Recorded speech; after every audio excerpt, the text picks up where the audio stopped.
Hi hello வணக்கம் and welcome to ஓடாத Nellai YouTube channel and Nellai bears Instagram subscribers and followers எல்லாருக்குமே ரொம்ப ரொம்ப வணக்கம். ரொம்ப நாள் ஆச்சு யூடியூப்ல வீடியோ பண்ணி. நிறைய பர்சனல் ஒர்க்ஸ், அப்புறம் உடல் உபாதைகள், நிறைய பிரச்சனைகள், நிறைய வேலைகள், இதன் காரணமாக யூடியூப்ல தொடர்ந்து வீடியோ போட முடியல.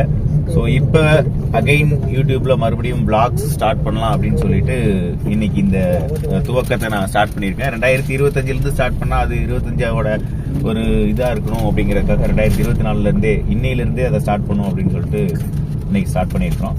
ஸோ இப்போ என்ன அப்படின்னு பார்த்தீங்கன்னா, ஃப்ரைடே நைட்டு திருநெல்வேலியிலேருந்து கிளம்பி ஸ்ரீவில்லிபுத்தூர் வந்திருந்தேன் ஒரு ஃபங்க்ஷன் வீட்டுக்காக.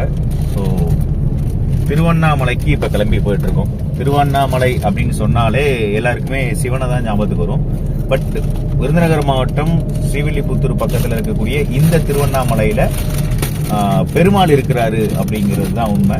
ஸோ ஒரு மலை மேலே ஒரு பெருமாள் கோயில் இருக்குது. அந்த கோயில் எப்படி இருக்கு, அந்த மலை மேலே ஏறும்போது அந்த சுற்றி இருக்க வியூஸ் எப்படி இருக்கு, கொஞ்சம் அந்த கவரை கம்முன்னு இருக்கலாம், வியூஸ் எப்படி இருக்கு அப்படிங்கிறத நம்ம இப்போ பார்க்க போறோம். பிளஸ் அந்த மலைக்கு மேல இருந்து பார்த்தோம்னா மேற்கு தொடர்ச்சி மலை வந்து ஒரு ரம்யமா காட்சி அளிக்கக்கூடிய ஒரு வியூ அங்க இருக்குது. ஸோ அதெல்லாம் இன்னைக்கு நம்ம பார்க்க போறோம். அதுக்காக தான் இங்க இருந்து கிளம்பிட்டு இருக்கிறோம். ஸோ ஃபேமிலியோட கிளம்பி இருக்கிறேன். நான் டிரைவ் பண்ணிட்டு இருக்கிறேன். Just Jayanthi, my wife and பின்னாடி 2 பேர் இந்த vlog டிஸ்டர்ப் பண்றதுக்காகவே ஸ்நாக்ஸ் சாப்பிட்றேங்கிற பேர்ல அந்த கவரை போட்டு கசக்கி எடுத்து அந்த சவுண்ட் எல்லாம் கொடுத்துட்டு இருக்காங்க. எஸ், இப்ப அந்த கோயில் வர்ற போது அதோட இதை காட்டுறேன் நான். ஸோ மேற்கு தொடர்ச்சி மலை உங்களுக்கு தெரியும் நினைக்கிறேன். இங்கிருந்து பார்த்தா அந்த மேற்கு தொடர்ச்சி மலைக்கு கீழே மலை அடிவாரத்தில் ஒரு சின்ன குன்று மாதிரி இருக்குது. அதுதான் திருவண்ணாமலை அப்படின்னு சொல்றாங்க. ஸோ அந்த திருவண்ணாமலையில் இருக்கக்கூடிய பெருமாள் கோயிலுக்கு தான் இப்ப போக போறோம்.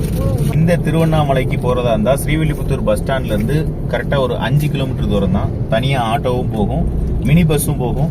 நீங்க ஆட்டோலையும் போய்க்கலாம், மினி பஸ்லயும் போய்க்கலாம். 2 வீலரா இருந்தா ரொம்ப ஈஸியா இருக்கும் நீங்க டிராவல் பண்றதுக்கு. ஸோ ரோடுமே ரொம்ப நல்லா இருக்கு அப்படின்னு சொல்லலாம்.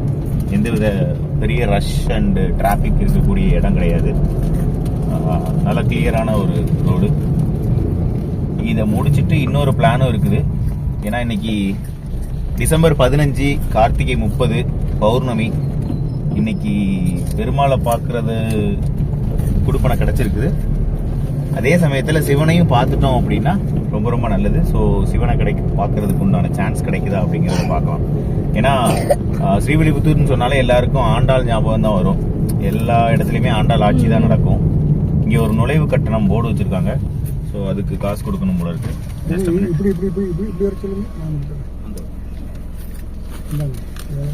50. ஸோ இது உள்ள போறதுக்கு ஒரு 50 ரூபா டோக்கன். கார் போறதுக்கு. ஓகே, கடைசியில் போயிட்டு எங்கப்பா கார் போட்டுருக்காங்க இப்போ போடுறாங்களா? அதுல தானே கோயில்கிட்ட போற அளவுக்கு அங்க உள்ள இடம் இருக்கான்னு தெரியல. கிட்டையும் கூட போகலாம் அந்த அளவுக்கு. அவ்வளவுதான். கோயில் வாசல் பக்கத்துல வந்துட்டோம்னு நினைக்கிறேன். அந்த ஆட்டோலாம் நிக்கல, அங்கிருந்து ஸ்டார்ட் ஆகிடும். அப்ப இங்கேயே நிப்பாட்டிக்கலாமா?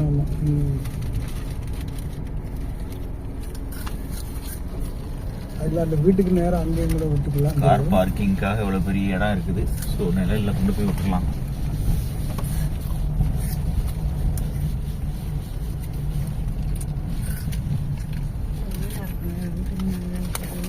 அந்த பக்கம் 2 வேனுக்கு இடையில அப்படியே விட்டுலாம்.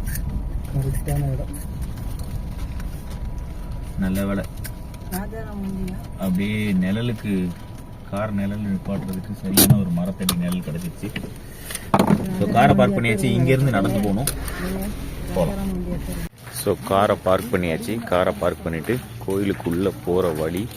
இங்கே கோயில் பூஜைக்கான சாமான்கள், அப்புறம் சின்ன பிள்ளைங்களுக்கான விளையாட்டு பொருட்கள், ஆட்டோ ஸ்டாண்டு எல்லாமே இருக்குது.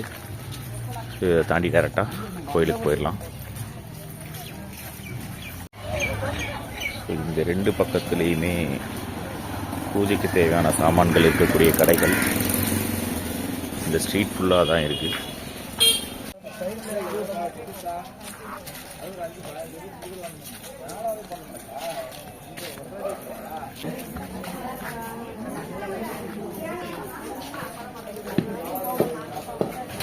இங்கே ஒரு கருப்பண்ணசாமி கோயில் இருக்குது. ஸோ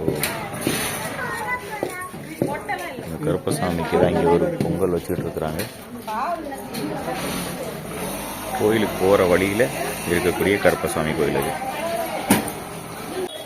ஸோ இதுதான் அந்த திருவண்ணாமலை பெருமாள் கோயிலோட என்ட்ரன்ஸு. இதிலிருந்து அப்படியே மலைக்கு மேலே போகிற மாதிரி இருக்கும். பட் நான் ஆல்ரெடி சொல்லியிருந்தேன், இன்றைக்கி டிசம்பர் 15, கார்த்திகை 30 சிவன் கோயிலுக்கு போனால் ரொம்ப ரொம்ப நல்லது, அந்த கொடுப்பனை இருக்கா அப்படிங்கிறத பார்க்கலாம் அப்படின்னு சொல்லிட்டு. அதோட லெஃப்ட் சைடில் ஒரு சிவன் கோயில் இருக்குது. எஸ், உங்களுக்கு தெரியும் நினைக்கிறேன்.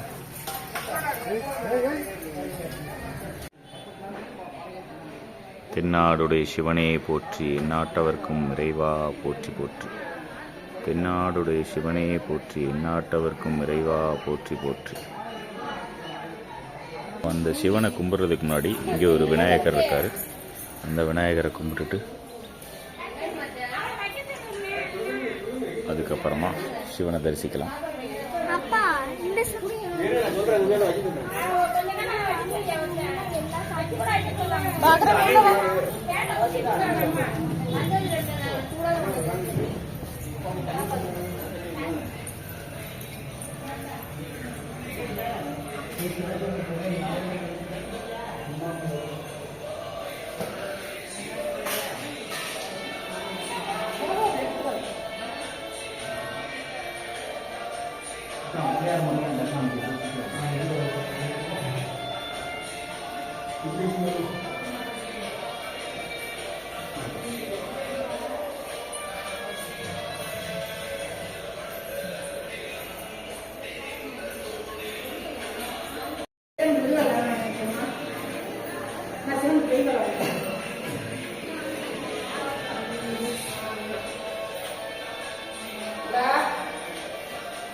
ஸோ இந்த சிவன் கோயிலில் இருக்கக்கூடிய இந்த நவக்கிரகங்கள் பார்த்திங்கன்னா ஒரு சிறப்பு. இதிலே போட்டிருக்காங்க தம்பதி சமேத நவக்கிரக சந்நிதி. அதாவது இதில் இருக்கக்கூடிய ஒவ்வொரு நவக்கிரகங்களும் தம்பதிகளாக தான் இருப்பாங்க அப்படிங்கிறது தான் இங்கே உள்ள சிறப்பு. எல்லா இடத்துலையும் நவக்கிரகங்கள் இருக்கும், ஆனால் நவக்கிரகங்கள் எல்லாமே தனித்தனியாக இருக்கும். பட் இங்கே மட்டும்தான் எல்லா நவக்கிரகங்களும் அவர்களோட தம்பதிகளோடு சேர்ந்து இருப்பாங்க அப்படிங்கிறது தான் இங்கே இருக்கக்கூடிய இன்னொரு சிறப்பு அப்படின்னு சொல்கிறாங்க. அது மட்டும் இல்லை, இங்கே இருக்கக்கூடிய சிவன் கோயில் இங்கே இருக்குது. ஸோ இந்த சிவன் கோயிலுக்கு இடது பக்கம் பார்த்திங்கன்னா ஒரு விநாயகர் சிலை இருக்குது. இந்த விநாயகர் சிலையில் ஏப்ரல் 15ஆம் தேதி இங்கே ஃபுல் இருட்டாக இருந்தால் கூட இந்த விநாயகருக்கு கரெக்டாக ஒளி வந்து இங்கே படும் அப்படின்னு சொல்கிறாங்க. சூரியனோட ஒளி வந்து இவரோட முகத்தில் அப்படியே படும் அப்படின்னு சொல்கிறாங்க. அதுக்கு அடுத்த சிறப்பு என்ன அப்படின்னு பார்த்தீங்கன்னா, இதுக்கு வலது பக்கம் இருக்கக்கூடிய இந்த நம்ம சுப்பிரமணிய சுவாமி முருகர், இந்த முருகர் தைப்பூசத்தன்னைக்கு அவரோட முழு உருவத்துக்குமே வந்து சூரிய ஒளியால் நிரப்பப்பட்டிருக்கும் இயற்கையாகவே அப்படின்னு சொல்கிறாங்க. ஸோ இதுவும் ஒரு சிறப்பம்சமாக இந்த கோயிலில் இருக்குது.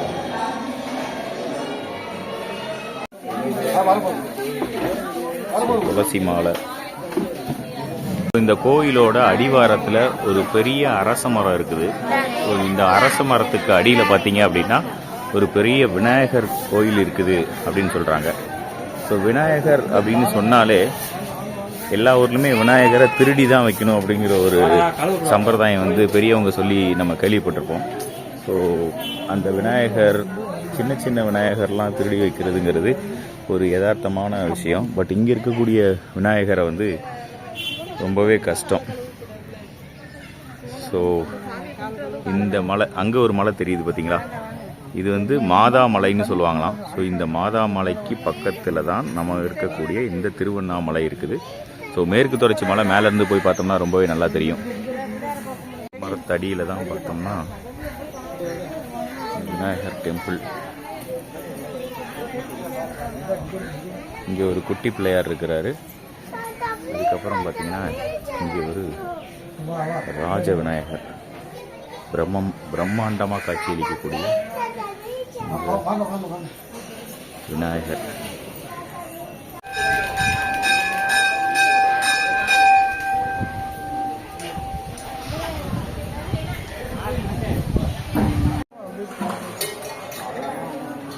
ஸோ மலை அடிவாரத்தில் இருக்கக்கூடிய மண்டபம் இதுதான். இந்த மண்டபத்தில் இருந்து தான் ஸ்ட்ரைட்டாக நம்மளோட மலை பயணத்தை ஸ்டார்ட் பண்ண போகிறோம்.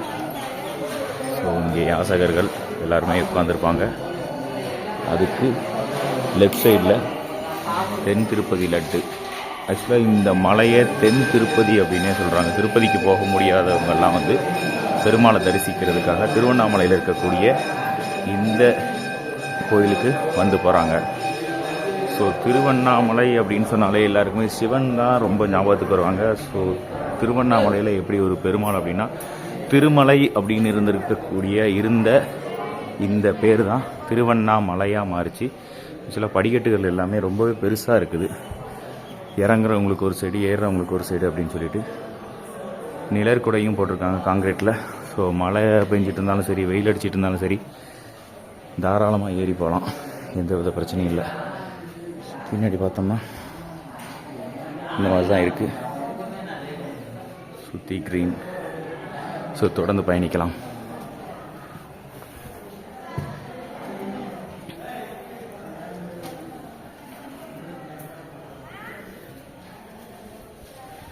நான் சொன்ன மாதிரி மேற்கு தொடர்ச்சி மலை இன்னும் படிக்கட்டில் ஏறி முடிக்கல.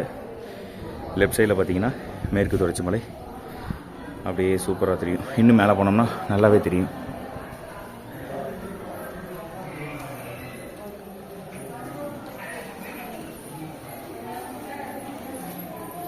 கிட்டத்தட்ட ஒரு 200 படிக்கட்டுகள் இருக்குன்னு நினைக்கிறேன். 15 to 20 minutes வரைக்கும் ஆகும் மேலே போகிறதுக்கு.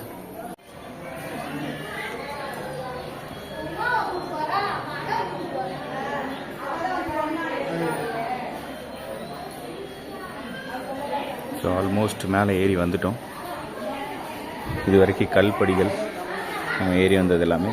இதுக்கப்புறம் தான் கொஞ்சம் டைரெக்டாக மேலே இருக்கக்கூடிய ஃப்ளோர் இல்லாமல்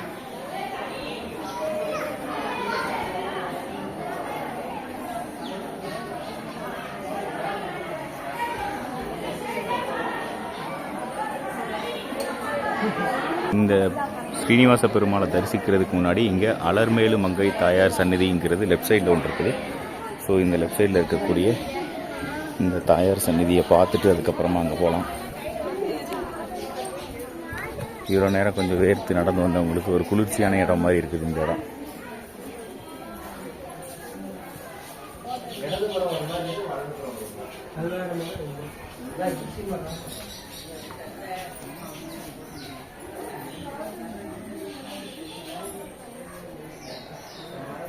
அம்பாள் கோயிலுக்கு வந்தப்போ ஏதோ சத்தம் கேட்குதே அப்படின்னு சொல்லிட்டு பார்த்தா மேடம் இங்கே நிற்கிறாங்க. ஸோ இப்போ தான் குட்டி போட்டிருக்காங்க. அதோட குட்டிகள் எல்லாமே இங்கே இருக்குது. கிட்டத்தட்ட 5 குட்டிகள் இருக்குது. கடிக்குமா அது வந்து?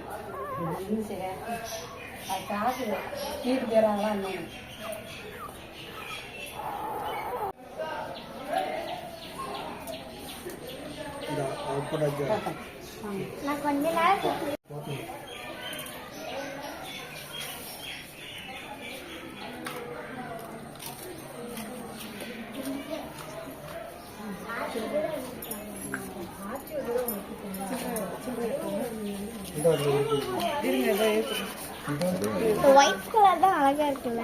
ஒயிட் கலர் தான் அழகா இருக்கு. அது என்னது?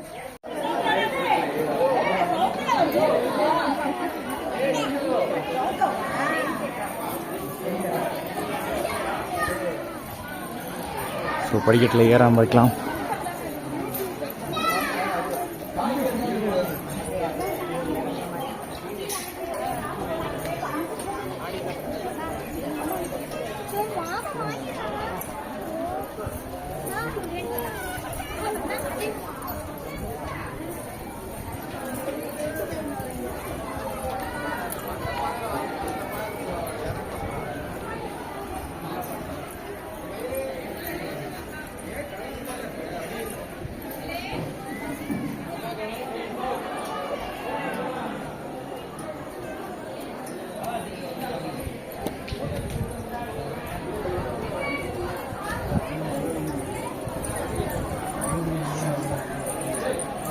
கோயிலுக்குள்ள கேமரா அலௌடு இல்லைன்னு நினைக்கிறேன்.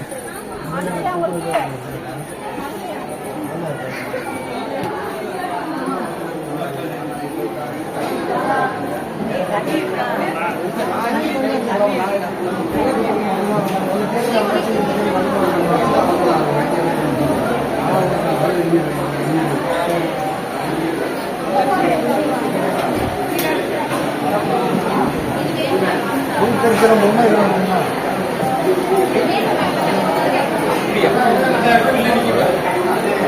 பொது தரிசனம் செல்லும் வழி, சிறப்பு தரிசனத்துக்கு 10 ரூபா டோக்கன்.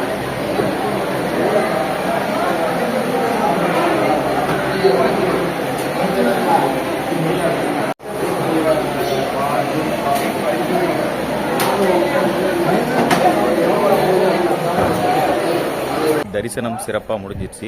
கோயிலுக்குள்ளே கேமரா அலோடு இல்லை, அதனால் கேமராவை கோயிலுக்குள்ளே வீடியோ எடுக்க முடியலை. ஸோ கோயிலேருந்து வெளியில் வந்தாச்சு. இதில் பார்த்தீங்கன்னா ராமர் பாதம்னு ஒரு இடம் இருக்குது. இப்போ எனக்கு பின்னாடி இருக்குது, சின்ன மண்டபமாக இருக்குது, அதில் வந்து ராமர் பாதம் இருக்குது. இதை பக்கத்தில் சுற்றி பார்த்தீங்கன்னா அதோட வியூ. இப்போ நான் பேக் கேமரா ஆன் பண்ணுறேன். இதுதான் கோயிலுக்குள்ளேருந்து வெளியில் வர்ற வழி. இந்த வழியிலேருந்து வந்து பார்த்தோம்னா சுற்றி அங்கேருந்து மேற்கு தொடர்ச்சி மலை ஸ்டார்ட் ஆகுது. அப்படியே சுற்றி இதில் இருக்கக்கூடிய சின்ன இன்னொரு மலை பார்த்திங்கன்னா இதான் நான் சொன்னது மாதாமலை. இதுலேயும் இந்த படிக்கட்டுகள்லாம் போட்டு மேலே வழி இருக்குது. ஆக்சுவலாக அது ஒரு கிறிஸ்துவ கோயில், மாதா இருக்கிறாங்க அப்படின்னு கேள்விப்பட்டேன். ஸோ நான் சொன்ன அந்த இடம் இதுதான். இதில் பார்த்திங்கன்னா ராமர் பாதம் இருக்குது. ஸோ எப்படி இருக்குது அப்படிங்கிறத பார்க்கலாம்.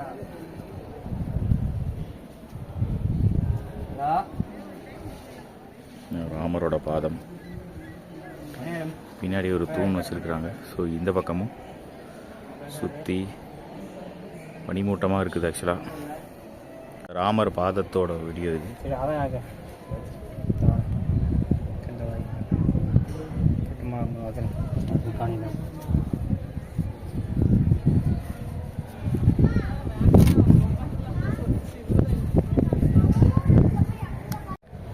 ஸோ தென் திருப்பதி அப்படின்னு சொல்லக்கூடிய இந்த திருவண்ணாமலைக்கு மேலே இருக்கக்கூடிய ஸ்ரீனிவாச பெருமாள் வந்து நின்ற கோலத்தில் வந்து காட்சியளிக்கிறாரு. திருப்பதிக்கு நான் போயிருக்கேன். ஸோ திருப்பதியில் எப்படி இருப்பாரோ அதே மாதிரி சூப்பராக இருந்துச்சு பார்க்குறதுக்கு. ரொம்ப வருஷம் கழித்து பெருமாளை மறுபடியும் தரிசிக்கிறேன் அப்படின்னு நினைக்கிறேன். ஏன்னா லாஸ்ட் டைம் வந்து நான் ஒரு 3 இயர்ஸ் பிஃபோர் திருச்சி ஸ்ரீரங்கத்துக்கு போயிருந்தப்போ லாஸ்ட்டாக பார்த்தது. அதுக்கப்புறமா பெருமாளை தரிசிக்கக்கூடிய ஒரு குடுப்பனை இன்றைக்கி இருந்துச்சு. ஸோ ஓகே, அந்த மாதா மலைன்னு சொல்கிற மலைக்கு பக்கத்துலேயே இன்னொரு மலை இங்கே இருக்குது பாருங்க. இந்த மலை பார்க்குறதுக்கு எப்படி இருக்குது, கொஞ்சம் கொஞ்சமாக சுரண்டி தின்ன மாதிரி இருக்குதா. ஆக்சுவலாக இந்த மலை வந்து இன்னும் கொஞ்சம் பெருசாக இருந்துச்சாமா. கொஞ்சம் கொஞ்சமாக உடச்சி பாதி மலையே தூக்கிட்டாங்க. ஸோ சாமி கும்பிட்டு முடித்ததுக்கப்புறமா பிரசாதமும் கிடச்சிருச்சு. சக்கரை பொங்கல், அப்புறம் இந்த பிரசாதம் தான் அரிசியை அப்படியே நெய்யில் ஊற வச்சு அதில் சீனி பாகுலாம் போட்டிருக்காங்க. ப்ளஸ் பொரிக்கடலை நிறைய இருக்குது. அகரன் வெண்பா 2 பேருமே மலை ஏறி சாமி கும்பிட்டு மறுபடியும் ரிட்டன் அவங்களாம் நடந்து போகிறாங்க. ஸோ 200 படிக்கட்டு தான். அகரன் ஏற மாட்டான்னு நினச்சோம், ஏறிட்டான். அகரன் அகரன் அகரன் ஹாய்.